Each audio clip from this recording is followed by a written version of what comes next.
팔자가 깊어졌다고 해서 모두가 같은 관리가 필요한 게 절대 아니라고. 꺼짐과 처짐. 누군가는 앞볼이 꺼져서 팔자가 깊어 보이고 누군가는 볼이 아래로 처져서 팔자가 깊어 보이고, 그래서 간호조무사, 피부관리사, 경락도 배우고 아로마도 배우고 두피관리사도 자격증 따고 최고 경영자 과정, 그런 과정도 다 수료를 했고. 내 얼굴은 어떤 유형일까요? 피부형, 꺼짐형, 처짐. 쉽고 현실적으로 알려드릴게요. 저는 뭐 하는 사람이냐 궁금하시다고. 저는요, 회사 대표인데 저희 회사가 어떤 회사냐, 병원 MSO 회사라고 병원 프랜차이즈 회사예요. 그럼 저희 주요 업무는 직원 교육하고 브랜드 이미지하고 이런 거 만들고, 이런 게 제 주 업무거든요. 그냥 회사 경영을 하는데 제가 아무것도 모르니까 병원에 필요한 모든 자격증을 다 땄습니다. 자격증은 그렇게 땄고요. 그 다음에 현장 업무를 굉장히 오래 했어요. 지금처럼 회사를 갑자기 나 회사 대표야 이렇게 간 게 아니에요. 처음에는 실무에 투입이 될 수밖에 없었고, 피부 프로그램 만들고 직원 교육 매뉴얼 만들고, 그게 회사의 근간이 됐어요. 일단 모든 기기나 스킨 부스터 주사 이런 것들 여러 가지 병원에 이제 막 오잖아요. 그러면 저는 그런 정보들을 잘 알아야 되니까 다 맞아보고 해보고 테스트도 해봅니다. 그래서 시술에 대한 정보는 굉장히 많이 가지고 있습니다. 모든 것이 궁금하시다면 언제든지 물어보셔도 돼요. 자, 오늘의 주제, 여러분, 지난 영상에서 갱년기 얼굴이 갑자기 늙어 보이는 이유를 이야기해드렸는데, 피부가 얇아지고 얼굴 볼륨이 꺼지고 피부와 조직이 처지면서 얼굴 전체의 인상이 달라질 수 있다고 말씀을 드렸는데, 그런데 여기서 많은 분들이 가장 헷갈려하는 것이 바로 꺼짐과 처짐. 팔자가 깊어졌다고 해서 모두가 같은 관리가 필요한 게 절대 아니라고 지난번에도 말씀드렸죠. 누군가는 앞볼이 꺼져서 팔자가 깊어 보이고 누군가는 볼이 아래로 처져서 팔자가 깊어 보이고, 그래서 오늘은 피부 관리사 자격을 갖추고 오랫동안 피부를 직접 다뤄온 저의 경험을 바탕으로 내 얼굴이 어떤 유형인지 구분하는 방법과 갱년기 얼굴 관리는 무엇부터 시작해야 하는지 쉽고 현실적으로 알려드릴게요. 내 얼굴은 어떤 유형일까요? 피부형, 꺼짐형, 처짐형.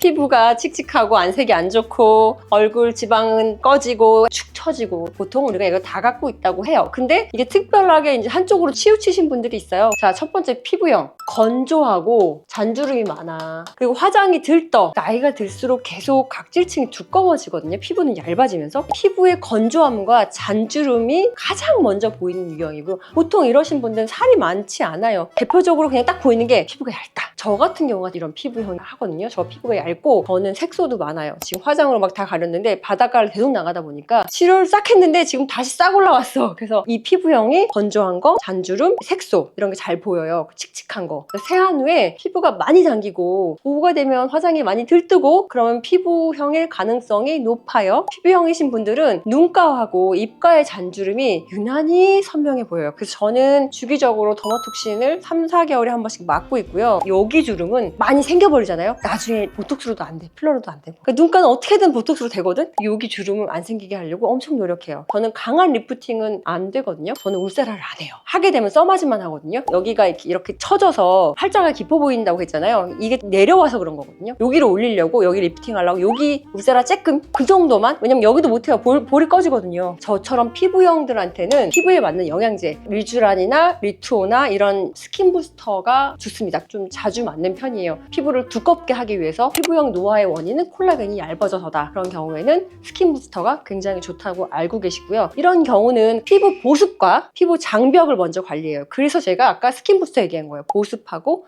장벽 관리. 레이저를 할 거면 센 레이저는 별로 안 좋고, 물론 전문의와 상의를 하세요. 두 번째, 꺼짐형. 관자 여기 꺼지고 눈 밑, 앞볼, 옆볼. 이게 진짜 20대, 30대 보세요. 애들이 얼마나 탱탱해요 여기가. 근데 나이 들면 지방이 꺼져. 앞볼하고 옆볼, 눈 밑 볼륨이 줄어들면서 얼굴에 그림자가 생기거든요. 그래서 팔자가 더 심하게 보일 수 있다. 그래서 꺼짐형이신 분들은 정면보다 옆조명이나 사진에서 얼굴이 더 야여 보인다거나 피곤해 보일 수 있어요. 피곤해 보인다는 얘기를 제일 많이 들을 거예요. 특히 눈 여기도 쑥 꺼지거든요. 그렇게 꺼진 데가 많으면 일단은 에너지가 없어 보이거든요. 그게 나이 들어 보이는 거거든요. 그래서 조금 생기가 없어 보이니까 이런 분들은 본인의 이제 어디가 꺼졌는지 좀 거울로 보시면 좋으실 것 같고, 같고 중안면부가 되게 중요하다고 하잖아요. 동안의 기준 해갖고 여기 짧아 보이는 뭐 맨날 나오잖아. 나이가 들면 이게 꺼지고 여기 처지고 입술이 얇아지고 이러면서 얼굴이 길어 보이거든요. 중안면부가 좀 짧아 보여야지 얼굴이 어려 보이고 생기 있어 보여요. 중안면부에 이걸 위해서 필러나 스컬트라나 지방을 넣거나 하지만 넣으실 때는 정말 심각하게 잘 고민해 보시고 넣으셔야 된다 하는 거 다시 한번 말씀을 드릴게요. 그 다음에 처지명, 팔자, 입가, 심부볼 여기가 그렇게 처져. 저도 여기 맨날 처져가지고 여기다가 온다? 아니면 뭐 요즘 새로 나오는 그런 레이저들 좀 약한 거 많이 하거든요. 여기 심부볼도 되게 고민 많죠? 끌어올리고 싶어. 근데 잘 안 돼. 그래서 관리를 잘해야 돼. 얼굴 근육 운동하고 괄사로 이런 데 계속 눌러줘야 돼. 이렇게 뭉친 데 풀고 근육 운동하고. 처지명은 볼륨을 무조건 추가하기보다 제가 말씀드렸죠. 탄력하고 얼굴의 무게감을 꼭 봐야 된다고. 본인이 이제 얼굴에 힘이 없고 근육이 받쳐주지 못하는데 무조건 뭔가 집어넣었어? 근데 피부도 흐물흐물해? 얼굴 근육도 힘이 없어? 그러면은 이게 축 처져. 그래서 지방이식 잘못 타신 분들 보면 심부볼 더 처져 있는 거 본 적 있죠? 그리고 여기 더 처져 있고 이게 자기의 피부가 지지를 못하기 때문이에요. 피부의 지지력도 약해지고 근육대의 힘도 약해지기 때문에 함부로 넣어서는 안 된다는 거. 그런 것들은 꼭 생각하셔야 된다.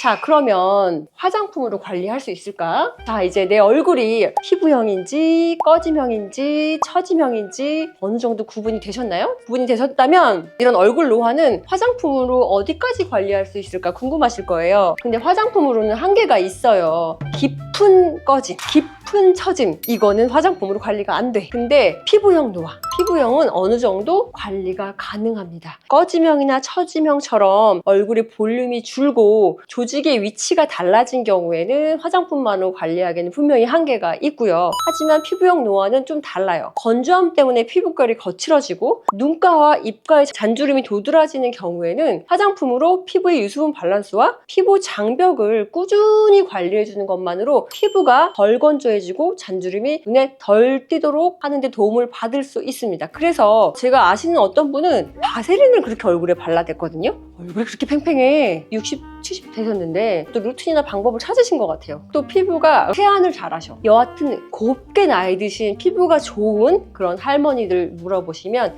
대부분 세안을 잘하실 거예요. 세안과 보습으로 충분히 피부형을 어느 정도 컨트롤할 수 있다. 이 보습에는 자기에 맞는 수분크림이나 뭐 탄력크림이나 이런 것도 있지만 팩도 잘 해주시고 스킨 부스터 같은 거에 도움 받는 것도 굉장히 좋아요. 피부 관리는 무조건 꾸준하게 해야 돼요. 하루아침에 갑자기 좋아지는 거 절대 아니거든요. 운동 루틴이나 식단처럼 내 몸에 어떤 거를 넣었냐, 어떤 걸 발랐냐 되게 중요하잖아요. 매일 어떻게 씻고 아침에는 어떻게 보호하고 밤에는 무엇을 채워주는지 차곡차곡 쌓이면서 피부 컨디션이 차이를 만들거든요. 그래서 여러분 매일매일의 홈케어가 중요하다는 거. 그리고 다시 한번 강조하지만 세안이 제일 중요합니다. 사실 술 먹고 어릴 때 안 씻고 자고 이런 거 많이 하잖아요. 피부의 최대 적입니다. 그리고 한 가지 세안할 때 제일 중요한 게 뭔지 아세요? 손을 깨끗이 닦고 세안 시작하셔야 돼요. 그 세안제에 젤이나 폼에 그게 다 있다고 그냥 손 안 닦고 거기다 거품 내갖고 얼굴 문지르잖아요? 진짜 안 좋은 거예요.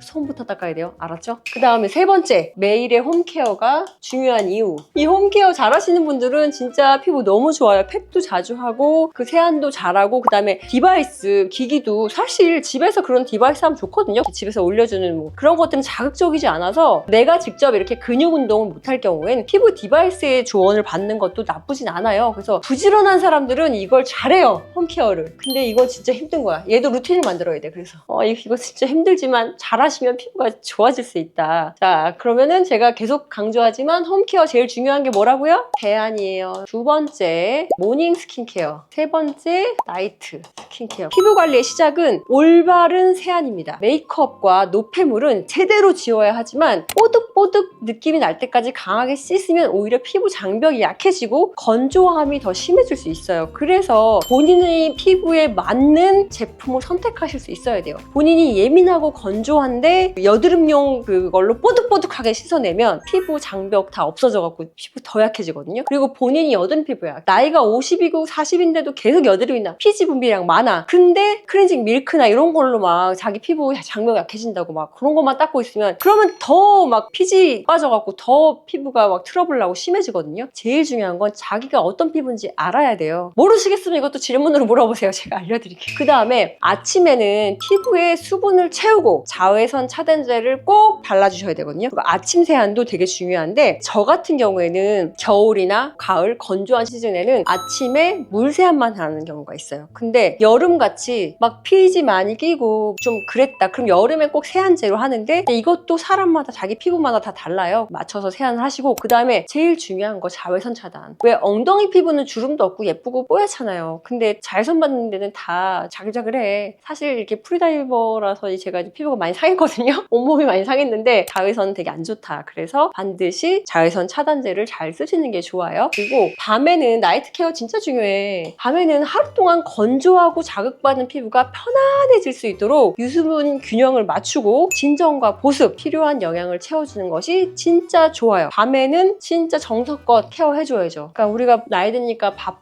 밤에 잘 준비도 일찍 해야 되고 밤에 뭐도 많이 발라야 되고 근데 그래야지 관리가 되는 걸 어떻게 해. 뭐 그런 거 관리 안 해도 괜찮아. 그러면 상관없지만 그래도 남들보다 한 3살이라도 어려 보이고 싶다. 그러면 이 관리를 잘 해주시면 충분히 어려 보이실 수 있고 제 주변에 제가 전공을 무용을 했으니까 무용과 교수님들이나 이렇게 관리 잘 하시는 교수님들 보면 너무 젊어요. 그냥 언니 같아. 지금 충분히 그렇게 아름답게 나이 들어갈 수 있기 때문에 관리 잘 해주시면 너무 좋으실 것 같아요. 다시 한번 정리하자면 피부에 중요한 것은 제품을 많이 바르는 것이 아니에요. 내 피부에 필요한 관리를 매일 꾸준히 루틴으로 반복하는 것. 그게 바로 홈케어거든요. 그래서 자기 피부를 정확하게 아는 것이 중요하세요. 근데 모르시겠다면 병원에 가셔서 내 피부 타입을 알아보시는 것도 나쁘진 않아요. 그거에 맞춰서 세안법이나 그리고 바르는 로션이나 크림이나 이런 걸 맞춰서 발라주시는 게 좋고요. 홈케어는 정말 중요합니다. 아무리 비싼 시술을 받아도 이후에 관리를 제대로 하지 않으면 기대한 만큼의 효과를 유지하기 어려울 수 있기 때문이에요. 그래서 다음 영상에서는 홈케어의 기본, 피부관리사가 가장 먼저 배우는 올바른 세안법과 노폐물을 제대로 지우면서 피부 장벽은 지키는 방법을 알려드리겠습니다. 제가 직원들 교육할 때 이 홈케어의 기본을 관리사한테 엄청 교육시키고 엄청 시험 봤거든요. 이분의 피부가 극건성인데 집에서 케어를 어떻게 하는지 확인을 하고 병원에 오게 해야지. 만약에 극건성인데 지성 피부에 클렌징과 화장품을 쓰고 있다면 그것부터 잘못된 거다. 그래서 관리사에게 고객에게 맞는 홈케어를 가르쳐주는 걸 엄청 시험 보고 달달달 외우게 했어요. 제가 이 홈케어의 기본을 여러분께 다음 영상에서 잘 알려드릴게요. 그러면 오늘도 궁금한 것이 많으시면 댓글로 남겨주시면 다 대답해 드리겠습니다. 질문 있을까요? 그럼 처지면은 볼륨을 채우는 것보다 리프팅을 먼저 해야 될까요? 처지명도 피부가 두꺼운 처짐이 있고 피부가 얇은 처짐이 있어요. 그러니까 피부가 얇은 처짐 같은 경우에는 아주 약한 레이저만 해도 잘 올라가요. 거기다 스킨 부스터 이런 거 같이 하면 잘 올라가요. 근데 두꺼운 처짐이 있어. 신부볼, 턱살 이런 거는 그런 레이저 한다고 올라가는 게 아니에요. 여기 수술하는 사람도 있잖아요. 그렇게 두꺼운 처짐은 뭐 지방을 녹인다거나 다른 레이저를 쓴다거나 이렇게 해서 올려야 되는 경우가 있어요. 그래서 처진 피부가 얇은데 처진 건지 두꺼운데 처진 건지 그걸 좀 아는 게 중요한 것 같아요. 그럼 꺼짐형인 사람은 살을 빼면 안 되는 건가요? 근데 이게 또 우리가 얼굴 때문에 살찔 수는 없잖아요. 솔직히 살찌면 다 와 얼굴이 이뻐졌어 그러는데 몸은 이렇단 말이야. 그게 싫잖아. 그래서 자기 얼굴에 맞게 살짝살짝 리프팅을 해주면 좋지 않을까. 집에서 루틴이 어떻게 돼요? 저는 진짜 많이 안 바르거든요. 제가 20년 동안 사용한 비타민 마스크팩이 있어요. 독일 회사 건데 저는 밤에 이제 세안을 하고 이제 스킨으로 정리를 한 다음에 걔 하나 바르고 자요. 병원에 처음 근무를 했을 때 독일 화장품을 만나게 됐는데 그 아이를 사랑에 빠진 이후 제가 20년 동안 계속 쓰고 있는데 수면팩이에요. 왜 그러냐면 제가 귀찮아서 그래. 바르는 게. 귀찮은 거 싫어하거든요. 팩도 잘 못해. 그래서 받아 나가서 맨날 햇볕 보니까 그때만 팩하고 평소에는 수면팩 그거 바르고 자면 되는 거. 비타민 다 들어있는 수면팩이라서 수면팩을 하고 자요. 근데 얼굴이 특별히 건조하거나 겨울철에 너무 건조할 때는 찐득찐득한 보습크림 있잖아요. 바세린 같이 찐득찐득한 보습크림을 좀 추가로 바르고 잡니다. 홈케어 리프팅 기기 사용 뭐 해보셨어요? 지금으로부터 10년 전이었을 거야. 일본이 이런 게 되게 발달해 있었거든요. 그래서 일본에 막 갔다가 그런 디바이스가 너무 많아가지고 다 사갖고 왔고 했는데 초음파, 고주파 이런 것들 다 사용해봤거든요. 근데 안 하더라고요. 지금 심지어 여러 가지 종류별로 다 샀거든요. 되게 많잖아. 그래서 내가